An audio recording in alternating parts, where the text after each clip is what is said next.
Hey, what's up, guys?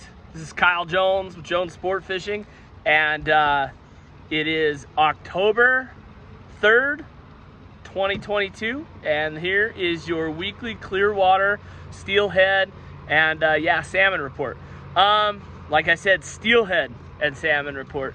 I'm getting pretty excited. We're starting to catch quite a few steelhead, and that's got me jacked. So my favorite thing in the world are B Run Steelhead. So they're here. We're getting some. Life is good. With that said, fishing this last week was kind of up and down. We had a couple of really good days, and then we also had some days where it was just darn tough to get a bite. One of the things this year that's really been kind of an adjustment, and probably more of a mental adjustment for me, is this is the first year we've had steelhead open during this time since I've ever been fishing here. So, I mean, it was for 35 plus years during right now was catch and release, and now we're able to keep steelhead until the 14th of October, and it has changed a lot. We used to be out here, there would hardly be any boats out. Everything with all the steelhead were getting released, yada yada yada. Now there's definitely people around, and that's a good thing, but it's just something that I've had to kind of mentally make an adjustment to. We used to be able to come out, and there was sometimes 1st of October right here, we'd have, at 15 fish steelhead days, catching some salmon too, and it kind of just seems like that stuff is probably gone. These fish have just been getting pressured since September 10th, and they're coming in. The tribe's fishing, doing their thing.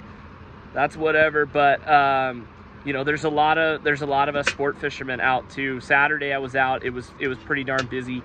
But I'm not going to complain about it because it's open and there's lots of fish around. I've just kind of had to consistently catch steelhead. I've had to kind of change things up.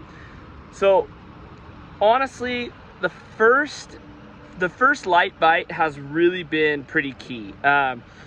Those first few hours of the morning are definitely your best bet for both Chinook and steelhead.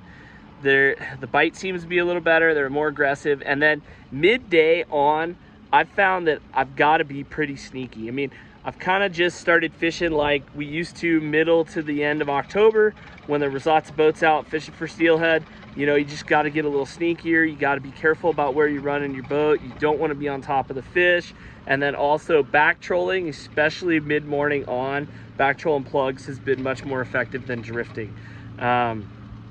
With that said, there are still fish to be caught drifting, but when you're drifting, middle of the day, bright sun, you got to be able to get the gear away from your boat. You got to be able to hide your boat a little bit and keep them off the fish, because if not, they're gonna see you coming. We have almost unlimited visibility. I can see the bottom in 15 feet of water, so those fish know you're there, and so you got to get a little sneakier with them. I'm running long fluorocarbon leaders, small clusters of eggs,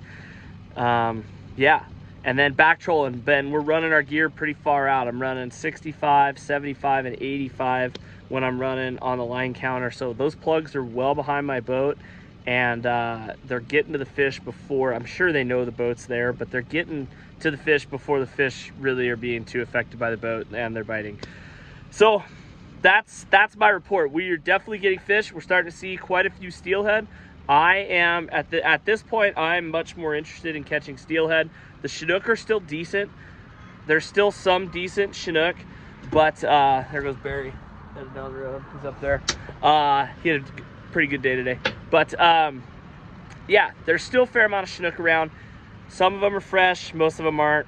So, and it's kind of a toss-up. You cannot tell very well by looking at the outside color of one of these Chinook to tell what it's going to cut like on the inside.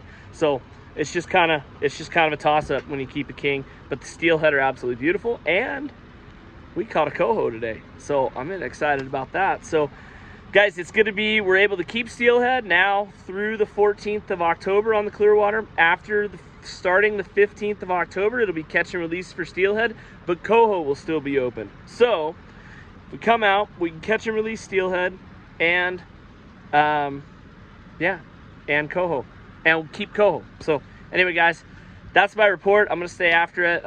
Definitely going to add some more kind of sneaky presentation stuff in over this next week. Probably get the bobber rods out, start kind of sneaking around, maybe do a little bobber dogging, a little just straight up bobber fishing where I'm getting that gear way away from the boat, letting it do its thing, and yeah, just trying to kind of sneak around and get some fish. There's plenty of fish out there, guys. Fish hard, get them dialed in, and you'll have a decent shot at them. Anyway, guys, we have some days open in November. October is almost pretty solidly booked up for us. There might be a few days with some seats, but November and December, then obviously January and February, guys, we're gonna have a great steelhead season here on the Clearwater. So, and another plug from Southern Idaho, the sturgeon fishing is out of control good. Joe and Brett and Robbie are just whacking them. I mean, Robbie caught 13 the other day at American Falls. Joe's been catching a bunch every day. They're in Southern Idaho. So yeah, guys, lots of fishing to be had. The fall's the best. If you can sneak in a fishing trip between your hunting trips, give us a call. God bless you guys. We'll talk to you later. Bye.